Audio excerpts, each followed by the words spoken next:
जब चुनाव नज़दीक हो तो चाहे जनता हो, स्वतंत्रता सेनानी हो या भगवान हो, ये सभी नेताओं को याद आते हैं। हाल ही में राजस्थान के बांसवाड़ा में स्थित मानगढ़ धाम में प्रधानमंत्री नरेंद्र मोदी की एक सभा हुई। इस सभा में 3 राज्यों के मुख्यमंत्री, जैसे मध्य प्रदेश, राजस्थान और गुजरात, इन तीनों राज्यों के मुख्यमंत्री भी मौजूद थे। जो लोग नहीं जानते उनको बता दूं कि मानगढ़ धाम जो है उसका एक ऐतिहासिक महत्व है। यहाँ पर 1913 में ब्रिटिश से लड़ते हुए बहुत सारे आदिवासी शहीद हुए थे और इस कारण से मानगढ़ धाम आदिवासियों का आस्था केंद्र है। तो आज बात हम उस मानगढ़ धाम या वहाँ की शहादत के बारे में नहीं, लेकिन यहाँ हुए कार्यक्रम और उसके बाद उठे राजनीतिक भूचाल की बात करने वाले हैं। इस कार्यक्रम में प्रधानमंत्री नरेंद्र मोदी ने स्टेज पर अपने साथ बैठे राजस्थान के मुख्यमंत्री, जो कि कांग्रेस से हैं, अशोक गहलोत, उनकी तारीफ की।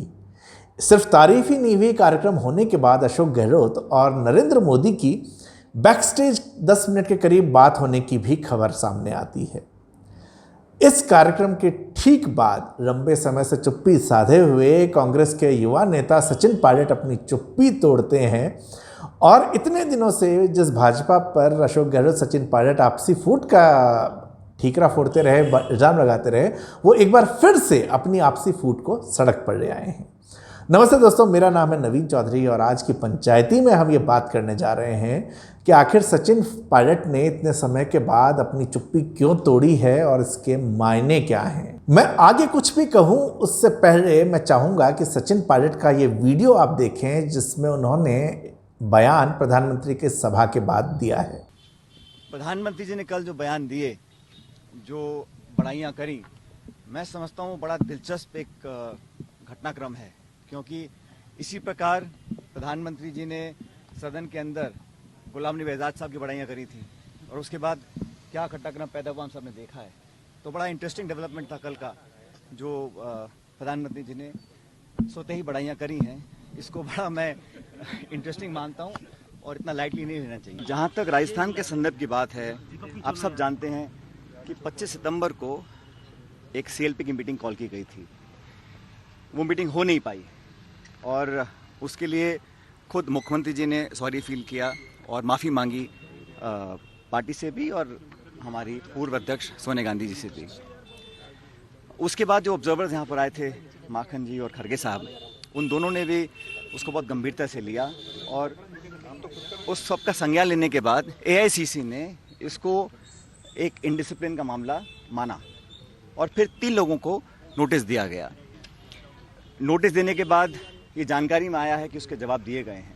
लेकिन मैं ऐसा मानता हूं कि कांग्रेस एक पुरानी पार्टी है, अनुशासित पार्टी है और इस पार्टी में सबके लिए रूल्स, नियम, कायदे कानून बराबर होते हैं। राजस्थान की राजनीति में रुचि रखने वाले सभी लोग जानते ही होंगे कि पिछले 1.5-2 महीने में यहाँ पर किस तरह का राजनीतिक नाटक हुआ है, कैसे राजनीतिक घटनाक्रम हुए हैं। अशोक गहलोत, जिनको माना जा रहा था कि राष्ट्रीय अध्यक्ष बनाकर राजस्थान का मुख्यमंत्री पद से हटा दिया जाएगा, अशोक गहलोत ने साम दाम दंड की नीति का इस्तेमाल किया। उन्होंने शुरुआत में सोनिया गांधी को यह समझाने का प्रयास किया कि वो राष्ट्रीय अध्यक्ष के साथ साथ राजस्थान के मुख्यमंत्री भी रह सकते हैं, लेकिन राहुल गांधी ने उनके प्लान पर यह कह के पानी फेर दिया कि एक व्यक्ति एक पद का सिद्धांत माना जाना चाहिए। लेकिन उसके बाद आप भी जानते हैं कि अशोक गहलोत ने दंड का भय दिखाते हुए केंद्र के द्वारा भेजे गए पर्यवेक्षक जो थे उनको ठेंगा दिखा दिया और 90 से अधिक विधायकों से इस्तीफा दिलवा कर अपनी शक्ति दिखा दी। तो उन्होंने ये दंड का भय केंद्रीय नेतृत्व को दे दिया कि अगर सरकार बचानी है तो मेरे बिना तो काम नहीं चलेगा। इनके इस स्टेप के बाद केंद्रीय नेतृत्व निश्चित तौर पर पीछे हुआ और सचिन पायलट, जो मान रहे थे कि अब अगले 3-4-5 दिन में उनकी ताजपोशी हो जाएगी, उस ताजपोशी को भी झटका लगा। इसके आगे के घटनाक्रम ये थे कि हम सब ये मानते रहे कि संभवतः नया जब अध्यक्ष कोई आएगा, वो नया अध्यक्ष ये निर्णय लेगा कि अशोक गहलोत को साइड किया जाए और सचिन पायलट को मुख्यमंत्री बनाया जाए। लेकिन नए अध्यक्ष को बने हुए भी समय हो चुका है। अशोक गहलोत के जो एक्शन हैं, उन सारे एक्शंस को जब आप देखते हैं तो उन सारे एक्शंस के अंदर कहीं भी ऐसा नज़र नहीं आता कि वो जाने वाले हैं। वो उसी तरीके से अपना काम कर रहे हैं, बल्कि काम में तेज़ी आ गई है। इन्वेस्ट समिट हो चुका, अडानी को लेकर उनके राहुल के बीच में शाब्दिक वॉर चल रहा, लेकिन उस शाब्दिक युद्ध के बावजूद भी यहीं पर हैं। और ऐसे में एक बार ये सवाल ज़रूर उठता है कि क्या अशोक गहलोत वाकई हटाए जाएंगे। इसी चैनल पर हमने आपको बताया था कि संभवतः सोनिया गांधी और अशोक गहलोत के बीच में एक डील हुई है जिसकी वजह से वो टिके रह सकते हैं। जब हम ये खबर सुन रहे थे निश्चित तौर पर सचिन पायलट ने भी सुनी होगी, लेकिन फिर भी वो चुप्पी साधे हुए थे। वो पूरी उम्मीद बना के बैठे हुए थे कि एक बार अध्यक्ष का चुनाव हो जाए और केंद्रीय नेतृत्व एक उचित निर्णय लेगा। उनकी चुप्पी के साथ साथ वो जब भी बोले तो पार्टी लाइन पर ही बोल रहे, भाजपा पर हमलावर रहे, लेकिन उन्होंने कुछ भी अशोक गहलोत या उनके ग्रुप के बारे में नहीं कहा। उनकी पूरी टीम को भी ये निर्देश था कि वो चुप्पी साधे रहे और ये शांति बड़े समय तक बनी रही। लेकिन अब जब ये सारी चीज़ें होती दिख रही हैं, बीच में एक अफवाह की और आपके से जिक्र करूं, एक अफवाह बीच में और चली थी काफ़ी कि अगर नए अध्यक्ष के बनने के बाद कांग्रेस अशोक गहलोत को हटाती है तो अशोक गहलोत भारतीय जनता पार्टी के साथ मिलकर अपनी सरकार को बचा सकते हैं। इसे बहुत से लोगों ने अफवाह माना, कुछ लोगों ने माना कि अशोक गहलोत जादूगर हैं, ऐसा कर सकते हैं और बीजेपी के लिए भी अशोक गहलोत का मुख्यमंत्री बने रहना राजनीतिक रूप से फायदेमंद है। लेकिन हो सकता है कि सचिन पायलट ने इसको अफवाह मानी हो या इसको सच मानते भी हों तो उन्होंने चुप्पी साधे रखी। हाल ही में जब प्रधानमंत्री द्वारा अशोक गहलोत की तारीफ की गई तो ये वो समय था जब सचिन पायलट को लगा कि अशोक गहलोत का अब बस्ता पैक तो नहीं हो रहा है। कांग्रेस की तरफ से उनको ये दिख रहा है कि फिलहाल कोई ऐसा एक्शन नहीं हो रहा जिससे लगे कि चीज़ें चेंज होंगी। उनको कई आश्वासन पहले दिए गए थे, शायद उसके ऊपर चुप्पी साधी गई है। और उधर जो दूसरी अफवाह थी कि अशोक गहलोत हटाए जाने की स्थिति भाजपा के साथ मिल सकते हैं, तो जो अशोक गहलोत लगातार प्रधानमंत्री पर हमलावर रहे, प्रधानमंत्री उसी अशोक गहलोत के साथ अलग से गुफ्तगू 10 मिनट करते हैं, उनकी बातचीत करते हैं और अशोक गहलोत भी कुछ छोटे मोटे हमले करते हुए भी अशोक गहलोत सीधे सीधे उस तरह से उनके ऊपर हमला नहीं करते और दोनों के बीच में संबंध बड़े आत्मीय दिखते हैं। और यहाँ पर सचिन पायलट अपनी चुप्पी तोड़ते हैं। जैसा आपने वीडियो में देखा कि सचिन पायलट ने महेश जोशी, धर्मेंद्र राठौड़, शांति धारीवाल, जिनको केंद्रीय नेतृत्व से नोटिस मिला था, उनके ऊपर कार्रवाई की मांग करते हुए ये बता दिया है कि वो चाहते हैं कि ये एक्शन हो और इस एक्शन का स्वाभाविक तौर पर यह अर्थ है कि अशोक गहलोत के करीबियों पर एक्शन हो और उसके बाद उनका चांस आए। ये कहते हुए उन्होंने केंद्रीय नेतृत्व को ये सचेत कर दिया है कि आश्वासन बहुत हो गए, लॉलीपॉप बहुत दे दिया गया है और अब जो है गुड बॉय बने रहने से, उनको गुड बॉय बनाकर उनको पहले डिप्टी सीएम बनाया गया, उसके बाद उनको गुड बॉय बनाकर शांत कराया गया, उसके बाद उनको गुड बॉय की तरह समझाकर कहा गया कि देखो भाई अभी रुक जाओ, अध्यक्ष का चुनाव होने दो। अब सचिन पायलट समझ रहे हैं कि गुड बॉय वाली इमेज से काम चलेगा नहीं और उनको बोलना पड़ेगा। तो अब सचिन पायलट इस मूड में देखते हैं कि वो आर पार की लड़ाई लड़ेंगे, लेकिन इस आर पार की लड़ाई में सचिन पायलट के पास ऑप्शंस क्या हैं? सचिन पायलट के द्वारा वीडियो के जरिए केंद्रीय नेतृत्व को संदेश तो दे दिया गया कि ये जो वादा किया था वो निभाओ, अब और नहीं चलेगा। तो ऐसे में सचिन पायलट का जो सबसे पहला ऑप्शन, जो बहुत ही स्वाभाविक ऑप्शन नजर आता है, वो है भारतीय जनता पार्टी, जहां पर पहले भी उनके जाने की चर्चा थी। लेकिन फिलहाल जिस तरह के राजनीतिक घटनाक्रम है, ऐसे में सचिन पायलट और जो सारी चीज़ें हुई हैं, क्या भाजपा में जाना चाहेंगे? क्योंकि उसके ऊपर बहुत सारे सवाल उठ सकते हैं। संभवतः 2020 में जब वो निकले थे उस समय वो चले गए होते तो शायद परिस्थिति कुछ और होती। जिस तरह सिंधिया सेट हो गया उस तरह से बातें कुछ और हो चुकी होती, लेकिन इतने घटनाक्रम के बाद ये आसान नहीं होगा। एक और ऑप्शन बहुत से लोग देखते हैं कि आम आदमी पार्टी जो कि राजस्थान में एंट्री कर रही है, क्या सचिन पायलट के साथ जुड़ेंगे?